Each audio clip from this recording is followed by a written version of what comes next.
Hello guys, welcome back to channel custom guys once again. So guys, आज है एक और नया दिन और मेरी 1967 फिएट 1100 डिलाइट का रजिस्ट्रेशन अब 20 साल हुए और आज इस वीडियो में मैं आप लोगों को कुछ और प्रोग्रेस दिखाने वाला हूं। सो बिना टाइम वेस्ट किए लेट्स गेट स्टार्टेड। सो यहाँ रही मेरी वैगनार और वो जो फिएट है वो वहाँ पर है।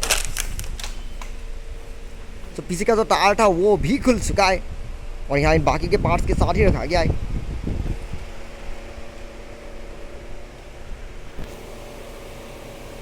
और बाकी ओवरऑल आप लोग काम सीख करो।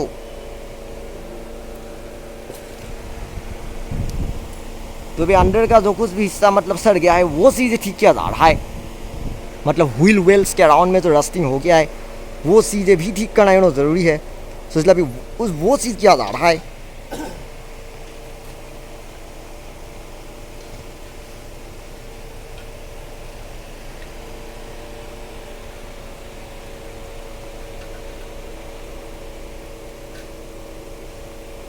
सभी कार को जैक के ऊपर रखा गया है क्योंकि ये टायर रिमूव करके रखा गया है।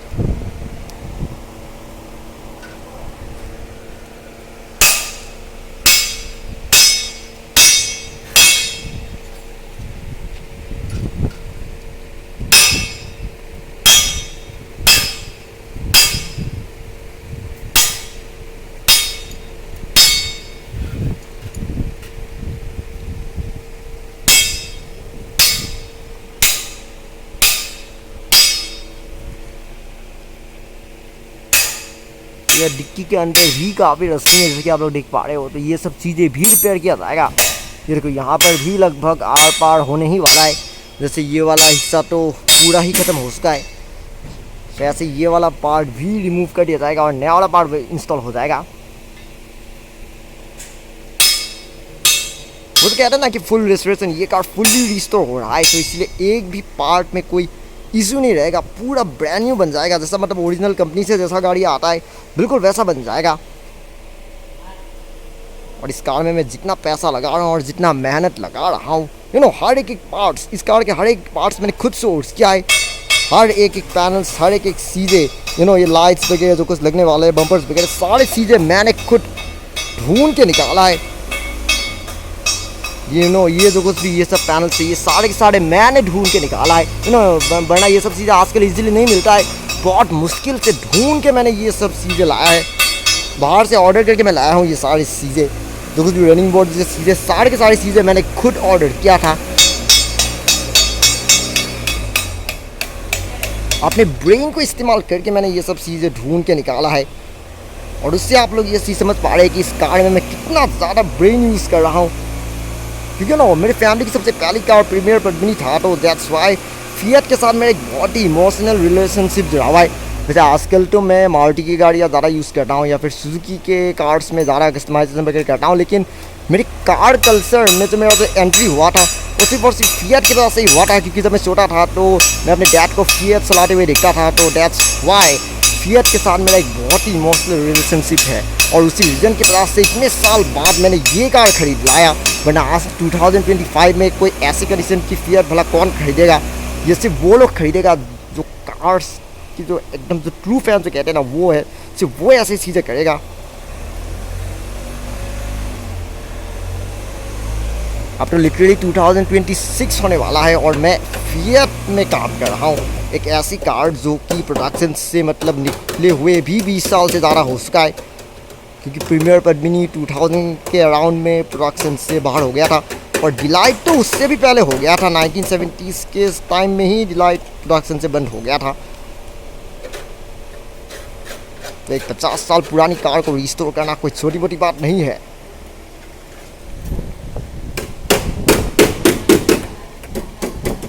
तो यहाँ पर थोड़ा सा फिनिशिंग का काम चालू है, क्योंकि ये जो कुछ भी एक्स्ट्रा पार्ट जो वेल्ड हुआ है वो उनका फिनिशिंग थोड़ा सा अच्छा नहीं आया है, इसलिए ये सब चीज़ें थोड़ा सा फिनिशिंग किया जा रहा है ताकि जो लुक है वो बिल्कुल ओरिजिनल कंपनी वाला लुक आए और देखने में बाद में बिल्कुल भी ऐसा नहीं लगे कि ये सब चीज़ें एक्स्ट्रा वेल्ड करके बनाया गया है। ये गैपिंग वगैरह में भी थोड़ा सा इशू है, डोर्स के गैस वगैरह, वो तो आप लोग देख पा रहे हो। ये सब चीज़ें भी करना होगा ताकि बिल्कुल एक ओरिजिनल कंपनी से निकले हुए कार की तरह जैसा बन जाए। मतलब 1967 में जब ये कार फैक्ट्री से निकला था तब ये कार कैसा था वो तो आप लोग इमेजिन कर पा रहे होंगे। अब ये कार उससे भी लिटरली बेटर बनाने की कोशिश किया जा रहा है।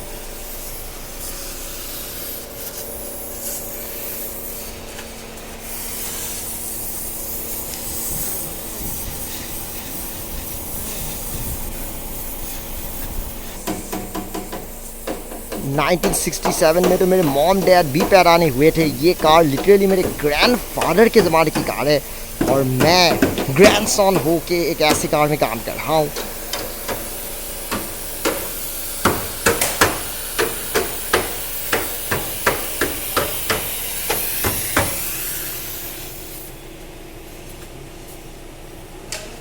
तो उसके साथ मैं आप लोगों को कुछ और चीज़ें भी बताना चाहता हूँ कि मैंने अच्छे से क्या है और देखा है कि ये कार पहले भी थोड़ा सा रजिस्ट्रेशन इस कार में हुआ था, तो बहुत सारे कटिंग के काम इस कार में पहले भी हुआ था। दैट्स वाई कुछ चीज़ें इस कार में करेक्ट नहीं है, जैसे कि ये जो चीज़ें है, ये देख लो, ये लाइन करेक्ट नहीं है, ये जैसा होना चाहिए वैसा नहीं है। ये सब चीज़ें इस बार करेक्ट किया जाएगा।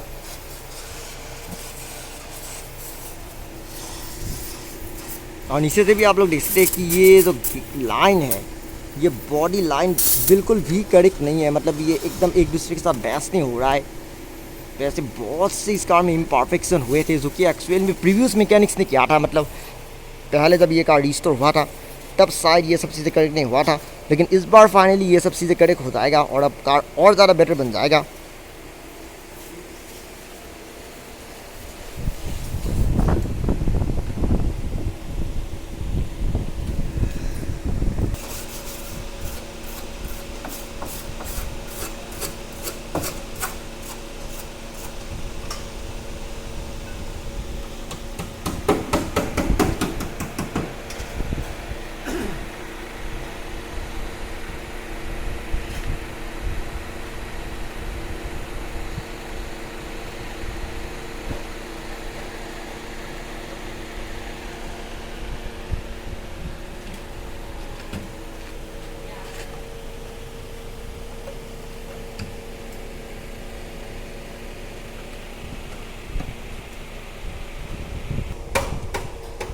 और व्हील रिम्स की कंडीशन देख रहे हो।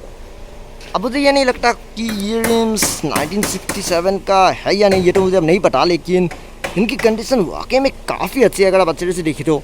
बस थोड़ा सा पेंटिंग की ज़रूरत है, लेकिन आजकल के गाड़ी में जैसे रिम्स कुछ टाइम बाद ही बेंड हो जाता है, इसमें आप देख कि थोड़ा सा भी रिम बेंड नहीं हुआ है, बिल्कुल जैसा एज इट इज़ जैसा आता है ओरिजिनली कंपनी से बिल्कुल वैसा ही है। और इससे आप लोग ये समझ पा रहे हो कि पुराने ज़माने के चीज़ें कितने हाई क्वालिटी होते थे, क्योंकि आजकल की गाड़ी में तो ये जो रिम्स होते हैं वो एकदम अगर कोई पत्थर में लगा तो एकदम से बेंड हो गया, लेकिन इन गाड़ियों में आप लोग देखते हो कि रिम्स कभी भी बेंड नहीं होता है। और उससे आप लोग ये से समझ पा रहे हो कि इन पुरानी गाड़ियों के चीज़ें कितने हाई क्वालिटी होते थे और कितने ड्यूरेबल और स्ट्रॉन्ग होते थे। और जो लोग सोच रहे हैं कि क्या मैं ये बम्पर्स ही वापस में यूज़ करने वाला हूँ, बिल्कुल भी नहीं। मेरा नया बम्पर्स ऑलरेडी आ चुका है, बहुत टाइम पहले ही मैंने उन्हें ला के रखा है, सो इसलिए ये सब बम्पर्स अब कार में फिर से नहीं लगेगा। Brand new Chrome bumpers car में वापस लगेगा। वो तो कह रहे हैं ना कि ड्रीम प्रोजेक्ट, ये कार लिटरली मेरे लिए एक ड्रीम प्रोजेक्ट की तरह है, क्योंकि मेरा हमेशा से सपना था एक 50 साल पुरानी एक विंटेज कार को रिस्टोर करना, और फाइनली जैसे कि मेरा वो सपना पूरा हो रहा है, बिल्कुल वैसा फीलिंग हो रहा है। और क्योंकि मेरी फैमिली की सबसे पहली कार फिएट था, तो दैट्स वाई मुझे लिटरली ये फीलिंग हो रहा है कि जैसे कि मानो मैं अपनी फैमिली की सबसे पहली कार को ही वापस से रिस्टोर कर रहा हूँ। भले भी ये वो सेम कार तो नहीं है, लेकिन सेम मॉडल होने के वजह से बिल्कुल वो फीलिंग हो रहा है जैसे कि मानो वो सच में मेरी फैमिली की सबसे पहली कार ही है जो कि मैं वापस से रिस्टोर कर रहा हूँ। और बाय द वे, जो अगर मेरे जो रिश्तेदार है जो कि हमेशा से मेरे पीछे पड़े हैं, अगर वो लोग ये सब वीडियोस देखकर ये सोच रहे हैं कि भाई तुम्हें इतने पैसे कहाँ से मिल रहा है ये सब काम करने के लिए, भाई मेरे डैड एक सब रजिस्टर ऑफिसर थे, कोई साधारण आदमी नहीं थे। उनके पास जितना पैसा है उतना पैसा तो शायद तुम लोगों ने पूरे ज़िंदगी में भी नहीं देखा। ये चीज़ मैं उन रिश्तेदारों को बता रहा हूँ जो कि हमेशा से मेरी गाड़ियाँ वगैरह ख़राब कर रहे हैं, मेरे प्रोजेक्ट्स के पीछे पड़े। ये मैं ये चीज़ इतना कह सकता हूँ कि वो लोग ये वीडियोस भी वापस से देख रहे होंगे। सो इसलिए मैं ये चीज़ उन लोगों से कह रहा हूँ कि तुम लोग ये मत सोचो कि मैं तुम लोगों के पैसों से ये सब चीज़ें कर रहा हूँ। ये सारी चीज़ें मैं अपने डैड के पैसों से कर रहा हूँ, और इसमें तुम लोगों का कोई भी अधिकार नहीं है इन सब चीज़ों के ऊपर बात करने के लिए। सो इसलिए बस मैं तुम लोगों से यही कह रहा हूँ कि प्लीज़ मेरे प्रोजेक्ट से दूर चले जाओ, क्योंकि मैं जो कुछ भी कर रहा हूँ अपने हिसाब से कर रहा हूँ, तुम लोगों के पैसे से थोड़ी ना कर रहा हूँ। और एंड बाय द वे, अगर वो लोग जेलस फीलिंग कर रहे हैं तो इसमें तो मैं कुछ नहीं कर सकता, क्योंकि उनका प्रॉब्लम है। तो चलिए इस वीडियो में बस इतना ही।